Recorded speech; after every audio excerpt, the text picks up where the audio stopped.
We have to reduce the barriers against disclosure, whether they're social, economic, cultural, that cause women not to come forward in timely fashion so that we can help them. The acronym BAD is an apt acronym, Barriers Against Disclosure, and I want you to keep that in mind throughout the day today. In Middlesex, let me just outline a few of the things we're doing there. Mary alluded to our 209A pro bono program, which was hatched because I asked a very simple question of domestic violence advocates, which is how can we make things better? Well, in the civil restraining order process, where women just do not feel empowered, they had no voice. And what we're really talking about is providing a voice to people who don't have one. So we've tapped large law firms to discharge their pro bono obligations to represent women who otherwise would not be empowered to try to break the cycle of violence inside of those four walls of homes where they and their loved ones suffer abuse. Proskauer Rose and Scott Harshbarger, Cooley, Manny, and Jones, and my mentor Tom Riley and Harry Mannion. These are two of the law firms that started the program with us. Brody Hardu and Perkins and Keston, and Wild, Gottschall and Manges are two other very large internationally known law firms who are now discharging pro bono responsibilities and coming to court on behalf of women and other people who were abused. And in the first year of the program, 94% of all the cases handled were adjudicated in favor of victims who otherwise would have had no voice.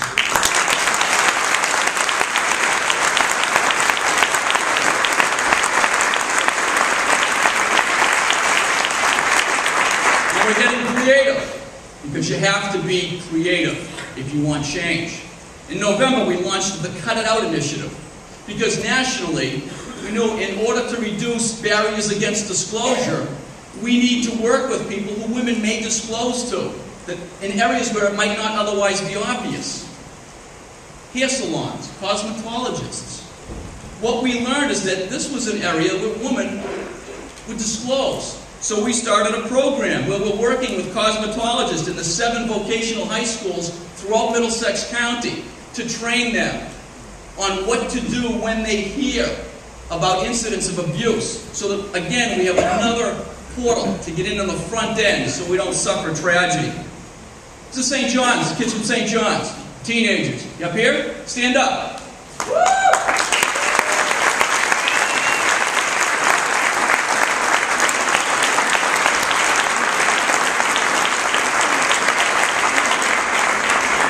Thanks for being here. I'm going to talk about a couple of our programs which address young men just like you. Have a seat, guys. Thanks for being here. In Middlesex County, we have a particularized emphasis on teen dating abuse. Let me tell you how this initiative arose. Over a year ago, we heard very publicly about the incident between Rihanna and Chris Brown. And what caused us huge concern was a survey. And in the survey, 50% of teenagers who were surveyed about the incident said, Rihanna deserved the beating she took. Rihanna must have somehow caused Chris to deliver the beating. Think about that.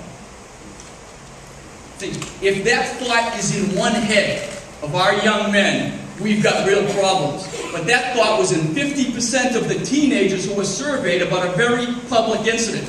That's unacceptable and it's intolerable. We formed a program around that. We went to all of the 54 school systems in Middlesex County. We created a creative program, PSAs, public service announcements. We allowed kids to create their own 30 to 60-second PSA around domestic violence and teen dating abuse. And then we had a panel come together and pick a winner. And those members of Somerville High School were featured on Fox News, and their 45-second PSA was shown. It's about awareness, ladies and gentlemen. It's about creative ways of getting at the problem. This was by teens, and it was for teens. And it sent the message to teens the best way that you can, by having teens be the messengers. Over 200 students created 35 PSAs that we were able to choose from. And again, Somerville High School is the winner. We've created a full-day training program where we go out through the nonprofit organization, Middlesex Partnerships for Youth, a 501c3 program where I'm the chairman of the board. and we go out to our school systems and deliver in-service trainings to community members, educators, parents, school participants. It creates awareness around teen dating abuse. And when you leave today, guys, you're ambassadors. Wear the white ribbon. Stand up, literally and figuratively, and talk to anybody about this issue who will listen to you. Because you're our future. You're our future, guys. Domestic violence roundtable programs, our domestic violence advisory board, the regional high risk and rapid response community-based teams that are based on the Geiger model out of Newburyport, and my good friend John Blodgett is the district attorney. These are all ways that we are bringing people together to reduce barriers against disclosure, reduce and eliminate domestic violence, and help victims.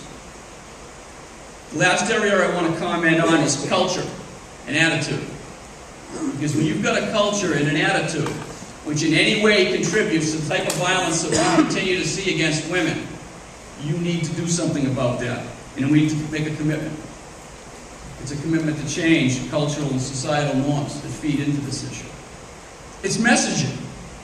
It's messaging that happens all around us. And until you focus on the issue, I don't think people realize just how prevalent, just how prominent the messaging can be.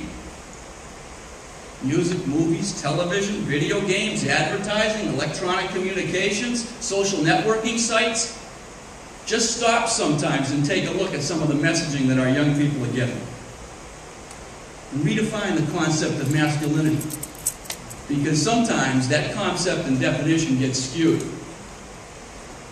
Think about it when you're seeing it. And teach our boys who become men how you love, you cherish, you respect, and you support your grandmothers, your mothers, your intimate partners, your spouses, any women. In my mind, created as the most important thing on earth that our Lord could have done for us.